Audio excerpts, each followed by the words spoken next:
नमस्कार दोस्तों, मैं हूं अभिषेक और आज मैं बात करने जा रहा हूं लेखक फणीश्वर नाथ रेणु द्वारा लिखी गई कहानी जिसका शीर्षक है पंचलाइट।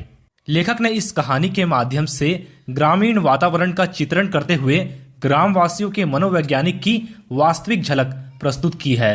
तो चलिए दोस्तों, शुरू से इस कहानी को समझने की कोशिश करते हैं। गांव में रहने वाली विभिन्न जातियां अपनी अलग अलग टोली बनाकर रहती है। उन्हीं में से महतो टोली के पंचों ने पिछले 15 महीने से दंड जुर्माने के द्वारा जमा पैसों से रामनवमी के मेले से इस बार पेट्रोमैक्स खरीदा था।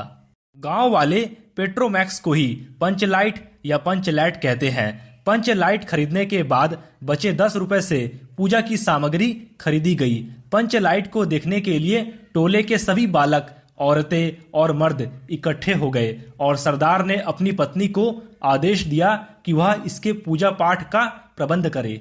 महतो टोली के सभी लोग पंचलैट के आने से अत्यधिक उत्साहित है, लेकिन उनके सामने एक बड़ी समस्या यह आ गई कि पंचलैट जलाएगा कौन, क्योंकि किसी भी व्यक्ति को पंचलैट जलाना नहीं आता था। महतो टोली के किसी भी घर में अभी तक ढिबरी नहीं जलाई गई थी, क्योंकि सभी लोग पंचलैट की रोशनी को ही चारों ओर फैला हुआ देखना चाहते थे। लेकिन पंचलैट के ना जलने से पंचों के चेहरे उतर गए और राजपूत टोली के लोग उनका मजाक बनाने लगे, जिसे सभी लोगों ने धैर्यपूर्वक सहन किया। इसके बावजूद पंचों ने तय किया कि दूसरी टोली के व्यक्ति की मदद से पंचलैट नहीं जलाया जाएगा। इधर गुलरी काकी की बेटी मुनरी गोधन से प्रेम करती थी और उसे पता था कि गोधन को पंचलैट जलाना आता है, लेकिन पंचायत ने गोधन का हुक्का पानी बंद कर रखा था। इसके बाद मुनरी ने अपनी सहेली कनेली को और कनेली ने यह सूचना सरदार तक पहुंचा दी कि गोधन को पंचलैट जलाना आता है। फिर सभी पंचों ने सोच विचार करके अंत में यह निर्णय लिया कि गोधन को बुलाकर उसी से पंचलैट जलवाया जाए। फिर सरदार द्वारा भेजे गए छड़ीदार के कहने से नहीं आने पर गोधन को मनाने गुलरी काकी गई।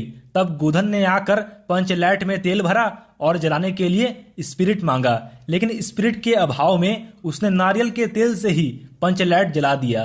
पंचलैट के जलते ही टोली के सभी सदस्यों में खुशी की लहर दौड़ गई। लोगों ने एक स्वर में महावीर स्वामी की जय ध्वनि की और कीर्तन शुरू हो गया। गोधन ने जिस होशियारी से पंचलैट को जला दिया था, उससे सभी लोग प्रभावित हुए थे। गोधन के प्रति सभी लोगों के दिल का मैल दूर हो गया और गोधन ने सभी का दिल जीत लिया। इसके बाद मुनरी ने बड़ी हसरत भरी निगाहों से गोधन को देखा। सरदार ने गोधन को बड़े प्यार